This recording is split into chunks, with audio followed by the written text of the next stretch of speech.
What's up, guys? It's Cole from Higher Perspective Photography, and today we're going to be talking about making time lapses. This will be specific to getting time lapses of the Milky Way, or at least trying to, in light polluted skies. Now, just to set your expectations, if you're in the middle of New York City or San Francisco, don't expect to get any Milky Way shots. Your time lapses will be completely blown out, and you're not going to be able to get any good results from it. What I mean is, if you live in the suburbs, maybe 40, 50 miles outside of a city, like I'm talking a major city, and you can see some decent stars and everything, and basically you have a good spot of the sky that doesn't have any lights from stadiums or cities or airports, anything like that. No big giant sources of light. This works, and this is also something that you can use if you want to go out. Maybe if you live in the city, drive 30, 45 minutes outside of the city, and you should be able to get a decent time lapse there. So let's look at a couple of time lapses. I'm going to talk about how they were shot, what they were shot with, directions of shooting, and basically an example of when you have too much light pollution. Now, this first time lapse is a good example of being in a light polluted area, but still being able to get a good result. And I apologize for that fan in the background. But still being able to get a good result. So this was shot at a 30-second exposure on a Nikon D3, ISO 6400, no noise reduction or high ISO noise reduction, anything like that. On a Nikon, I got it right here. It is the 12 to 24 millimeter f2.8, and it was shot at f2.8. This next time lapse was shot exact same settings, exact same camera, just facing San Francisco. I live in the San Francisco Bay Area. I'm about roughly 50, 60 miles outside of San Francisco, like the heart of San Francisco. So this was shot basically looking towards San Francisco. So you can see it's a lot worse, and the light pollution is from San Francisco. The other direction that I showed earlier, that was basically shot off the other side of my house, which basically from that point onwards is a nature preserve all the way to the ocean. So there's basically no light pollution coming from that area. Now, this time lapse is looking out into the valley that you can see from my house. This is basically an example of the light pollution it's a bad example. It's hard to see because I did use this as a time lapse for my time lapse film that I'm making, but it is an example of the light pollution in the area I live. Now, what you're looking at is Silicon Valley, California. It's known to be the tech capital of the world. Basically, you're seeing San Jose International Airport, Moffett Field, there's Apple, there's Google down there. Cupertino, Palo Alto, and downtown San Jose basically is what you're looking at. So that's the light pollution near me. Everything closer to me, though, in that time lapse is a residential area. So by about midnight, a lot of those lights have turned off, especially closer to me. So it actually does get better. And at one night, I slept outside just all night, and I woke up about 4 in the morning and looked up, and of course my eyes had fully adjusted to the light to the darkened area, and it was also quite a bit darker. It was 4 in the morning, and just the sky was just so much nicer. I mean, you could see the Andromeda Galaxy with your naked eye, so that was pretty cool. All right, enough rambling. Let's go into Lightroom, and we'll discuss both how to post-process the images from your time-lapse, because if you just watched to this point in the video and then quit out and you went and shot at ISO 6400 in the same conditions that I was, you're not going to get the same results because there's a lot of post-processing involved in this.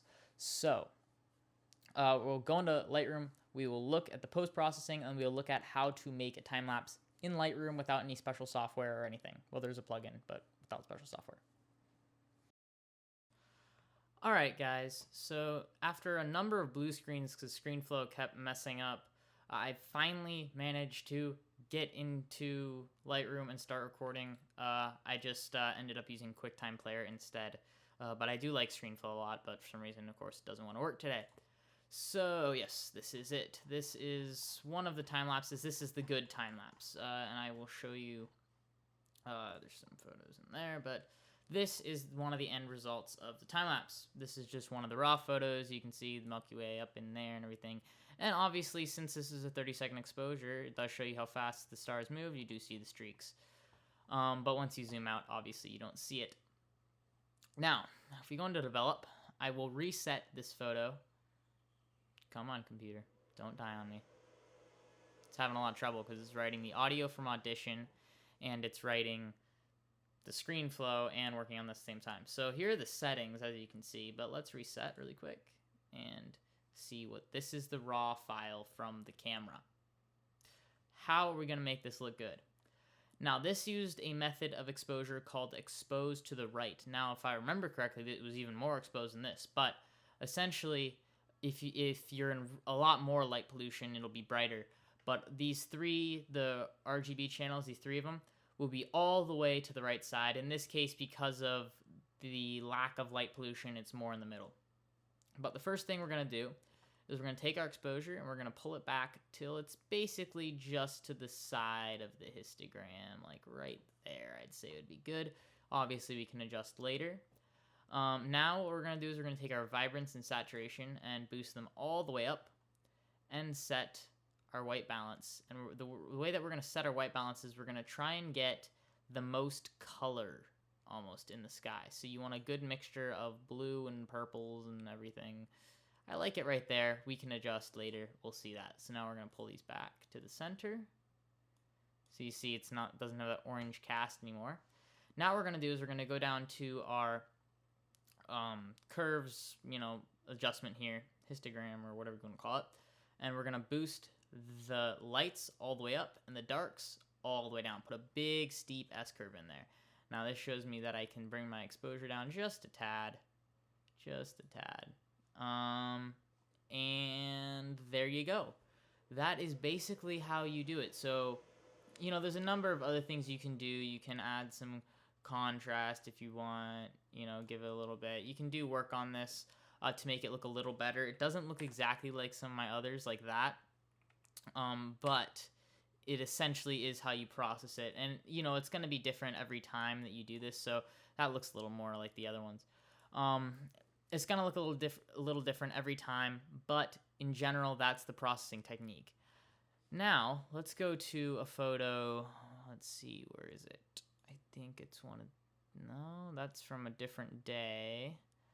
That's not it. I probably should have figured out where they were beforehand. Alright, so now that I've finally found this set of files, this is shooting the other direction towards San Francisco. Now you see this giant, aura of light. That is the light pollution in San Francisco. In general, you're going to see more noise throughout the photo, and it's going to look weird with this color banding and shifting. You can see there's a tiny little bit of that ending trail of the Milky Way right in there. But basically, if you see anything like this, you're pointing in the wrong direction. It could be in my case that if you just point the other direction, you might have a better view, or you might have to drive out of the city a little bit to get to a better light area. But if you want to get a good shot, that's going to be something that you're going to have to do. I'm not going to bother post-processing this. I'm not going to show you that. There's no way to get rid of it or anything, but it's using the exact same method that I did with the other one, and this was the result just because of that extra light pollution from San Francisco. All right, guys, so now we are in the slideshow tab of Adobe Photoshop Lightroom. This is something interesting that I need to discuss because in Photoshop Lightroom, the highest frame rate you can get for a slideshow is 10 frames per second, which is too slow for a good time lapse. Now, I use this user template 23.97 frames per second time lapse plugin that I found from another video on YouTube. You probably will be able to find it if you've been looking around for a while. You'll probably find that video. And that has a link to the template, but I got that a long time ago and I don't have it, so I do apologize for that. But you will need this 23.97 frames per second time-lapse template. But if you do a quick Google search online, you should be able to find it. Basically, you're just gonna, set your settings here. You can put in, identity plates and, you can do watermarks and things like that. then you just hit export video and it'll export. I'm not going to do that because it takes a while, especially with the 23.97 frame per second time lapse. Even on a really high-end rig like this is dual quad-core Xeons with 64 gigs of RAM and a very powerful Quadro graphics card. It still takes a long time just because it kind of is tricking Lightroom here. So it does take a while to make it, so I'm not going to deal with that now. Another option, obviously, is you can export everything to JPEGs and then just go into something like Premiere or your editing software of choice, After Effects, something like that, and form a time lapse that way. You will need JPEGs to do that, though, just so you know. Actually, Canon might work, but I know Nikon NEF files do not. Alright guys, so that is it for this video from A Higher Perspective Photography. I hope this helped you guys out a lot. Happy shooting. Remember to hit that like button if you like the video, hit that subscribe button if you want to see more great content like this, and also share it with your friends so that they can all learn the magic of photography. Thanks guys a lot, and I will see you on the next video.